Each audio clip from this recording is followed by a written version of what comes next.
All right, let's talk about why most vegans fail. But before we start, let's have a look. Boom, physique check. Boom, look at that. Do you get enough protein, bruh? But now, with all seriousness, why do most vegans fail? Ask yourself, what do the majority of vegans eat? They eat fake meat. They're into Oreos. Oreos are vegan. Fried chips are vegan, right? Nowadays, you can get everything vegan. So that's why some of you might say, oh, vegans are unhealthy, blah, blah, blah. Tell me a vegan that eats high carb, low fat, low protein. The movement is growing, so now there's more than a handful. But the only long-term vegans that are successful in this lifestyle, they're the ones who are carving up. They're the ones who are keeping their fat and protein intake low. They're eating an abundance of calories, and they do the veganism more because of health reasons. All right? Of course, I agree with how the animals are treated is very unfair. Factory farming is atrocious. The living conditions that these animals endure, yes, I agree. And that's why most people go onto veganism, is because they have this empathy, this natural empathy. They watch documentaries like What the Health, Cowspiracy, all these documentaries that shine a light on the torture and malpractice that all these animals go through. Do I agree that there's grass-fed cows that are happily ever after until they're slaughtered? Sure, you can argue that they're happy. You can have your own cows and goats and chickens and farm them yourself. Nothing against that. But the vegan moral philosophy is that industrial factory farming is wrong and it needs to stop. I agree with the vegans on that. What I don't agree with is, oh, make sure you have your healthy fats. Oh, we can get enough protein as a vegan by eating fake meats and all these shitty burgers and tofu. And most vegans are trying to recreate a standard American diet with burgers and chips and everything, just with the label vegan. And that's why the majority of vegans fail, because they're not health conscious of what is the human biology, how physiology works, and that we're actually identical, very similar to all the frugivorous apes and primates and monkeys that subsist on a diet rich in fruits and vegetables. And that's where the high carb vegans come in, and they're telling you that you can have incredible fitness, top elite world-class fitness, eating an abundance of carbohydrates and keeping your fat and protein intake low. So most vegans would say, no, that's unhealthy. You still need your protein. Just have healthy fats and all this seed oils. And when I watch the Game Changers, that's what really, okay, there is a possibility that vegans can be athletes and athletes can thrive. And they have great points. Actually, I want to do a video reacting to the Game Changers because they tell you this high carb, low fat.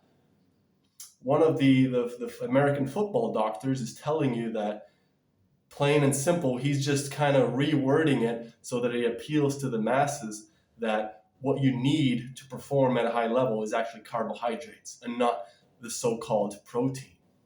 And that protein is a hindrance to athletic performance. So,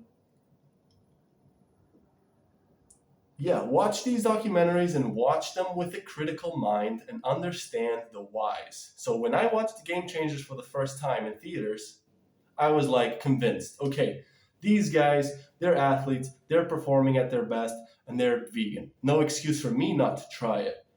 But when I first tried it, I was into the fake meats, just because it's vegan, it's healthy. All these products are all still very high in fat, very high in protein, just so that you feel kind of, all right, I'm not going to miss out on protein, and your performance doesn't go up. You might feel a benefit from going standard American diet to veganism, even if it's mainstream veganism, because you're clearing your arteries of all of this inflammatory byproducts of consuming animal products. So for the first 3 weeks, you feel kind of great. And then if you don't really know what you're doing, you're going to feel like shit again. Because it's all about keeping your fat and your protein as low as possible and having an abundance of carbohydrates. Eating enough calories to sustain your workouts, to sustain your recovery, and so on. So it becomes clear and simple. So another kind of branch of veganism are the raw vegans, the fruitarians. And I was a raw vegan myself. I was a fruitarian myself because once you figure out that mainstream veganism is not working, you're going to look for something else. So I ran across John Rose and juice fasting and these raw vegans. So I wanted to give that a try. So I tried to do my first juice fast. And this was back in the beginning of 2020. And I was just juicing pineapple and orange juice and clearly not having enough sugar because the fruit nowadays, the Brix value, research Brix value, this is the sugar content that's in the supermarket fruits, is very, very low because they pick it unripe and they just really want to make money and sell it. So they're worried about how much the fruit weighs and not how much sugar, how much vitamins and nutrients are in this actual fruit. So supermarket fruit is garbage.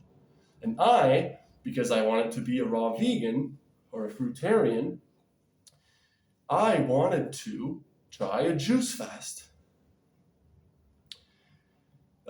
So clearly not the right approach. And luckily, when I was on day 7 on nothing but store-bought fruit juice, pressed, it's fruits, and I was pressing my own juices with a juicer, on day 7, I was feeling like absolute garbage. If I got up too quickly, I would lose my vision, and I was just, all right, I gotta do this juice fast to cleanse, right? This is some orthorexia purity, like we're chasing this purity, all fruits, and it's kind of an idealism. Maybe it would be a different story if I was in the tropics with actual high Brix value fruits. So luckily, this was a godsend. I came across a video from Durian Rider because while I was juice fasting, all I could do was really sit around and look for inspiration on YouTube. Luckily, I came across Durian Rider's videos, and he was like, "Hey, man, fruit doesn't have enough sugar. You gotta add sugar to the fruit." Which John Rose, the fruitarian, the raw vegan, he tells you if you do a juice feast or a juice cleanse, you have to add kind of maple syrup to bump up the calories so you can sustain this fasting for a long period of time. So I kind of knew this, but I was also very, fruit, sugar's a poison and I should avoid it and should only just consume fruits. So I was like, all right, I'm going to have to try it. I had sugar. Everybody has sugar in their cupboards. So I added sugar to my juice and, not too much, just a little bit, just to bump up the calories a little bit. And boom, wow, this tastes amazing. But I was still thinking maybe it's poison. But once you hit the sugar, once you get that glucose hit, that instant, then there's no turning back. So I kept putting more sugar. And even if I was kind of trying to be health conscious, no, not too much sugar because sugar is still poison and I have to quit one day. My body was like, not sweet enough, add a little bit more. And then boom, still add a little bit more. Until, wow, that was just like, my life came back. So I was actually thriving on this juice fast instead of just laying around and almost passing out if I got up too quickly. So that was my godsend. That was the light bulb going on, and wow, sugar is life. Sugar is literally crystallized sunlight. The sun gives energy to plants, and plants transmute this energy into sugars so that that can be consumed by animals so that we can live. So when fruitarians say, wow, this is the power of the sun, yeah, they're right. But they don't understand that the sun is sugar at the end of the day. And this goes with scripture and all these biblical, in Genesis, they talk about the fruits and the vegetables. So it all made sense. It all clicked. And wow, thank you, Durian Rider. And that was about 21 days juice fast. And I finished, and because I was researching what Durian Rider eats, and he just says, well, the diet is the detox.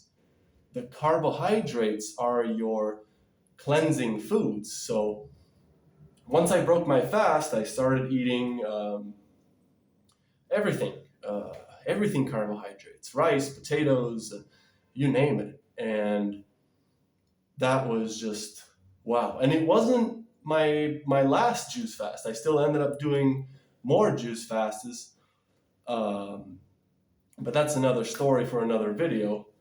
And yeah, just to clarify why most fruitarians fail, or these raw vegans, is because they're still scared of sugar. Even though they kind of figured it out that, yeah, fruits are the food for humans, ideally, but we don't live in an ideal world, do we? Unless you go to the tropics like Ecuador and Costa Rica, Thailand, okay, then maybe you can find some good quality fruit. And if I was in those countries, yeah, I would be smashing boxes of mangoes, durians, and etc. So most raw vegans make that mistake. Number one is that they don't realize that the actual energy, the life force, the sunlight, photons that they talk about is actually the sugars in the fruits. And they don't eat enough. They're still into this orthorexia, cleansing, purity, and namaste, and I'm just going to meditate and get my energy from the universe, whatever. And they end up not eating enough carbohydrates, and they end up eating too much fat. All the raw vegans that I know and research, they are all having too much avocados, too many nuts and seeds, which are actually kind of cooked. So that makes you not raw, but that's another story. And they put these tahini dressings, and look up Fully Raw Christina. Like she did the John Rose fast, and she knows Durian Rider and all these guys. And I'm pretty sure behind the scenes she's high carb, low fat. But she sells you this programming, this raw vegan ebooks and recipes, and all these huge salads with no carbs and nut butters. Because people are into this purity lifestyle. And anyway, so recently Mango Wozdak, rest in peace Mango, he passed away recently from clogged arteries. And now everybody's like, see, the vegans, it's the vegans, they're unhealthy, the fruitarians are dying. His partner, Kveta, told us, because she figured it out. We knew already, she didn't have to tell us, but she came to the conclusion that he was eating too many avocados. She says too many durian, but durian is kind of fatty, but it's not very high fat. It was the avocados. He was also into this orthorexia, and God bless his soul. And he serves as an example for us to know what not to do. He was into the orthorexia purity of not drinking enough water, thinking that you don't need water. And this is all the raw vegans will tell you, all these fruitarians, tell you that they don't drink water because they're drinking structured water, H3O, whatever, and they're not exercising, and they have this kind of skinny fat physique. You don't really see many raw vegans having um, this level of physique, right? And nothing against anybody. It doesn't make you a bad person if you don't have the physiques that most of the high carb, low fat people display, right? Lean all year round, high VO2 max, etc. Then they end up not knowing, oh, they feel great because they still eat fruits, and fruits is carbs, but they don't have enough to raise their metabolism and actually be healthy. Because if you don't want to exercise, if you just want to meditate all day, that's fine. That's your trip. But we're animals. We need to move. We need to climb trees. We need to run. We need to wrestle and play with our kids. So it's not a sustainable life to just meditate in a cave all day. And even the Buddha, he woke up from that. He did the 40 day fast, and then he woke up and kind of decided, well, I had the luxury of having everything. I was a prince before, and I was royalty, and I could eat whatever and do whatever.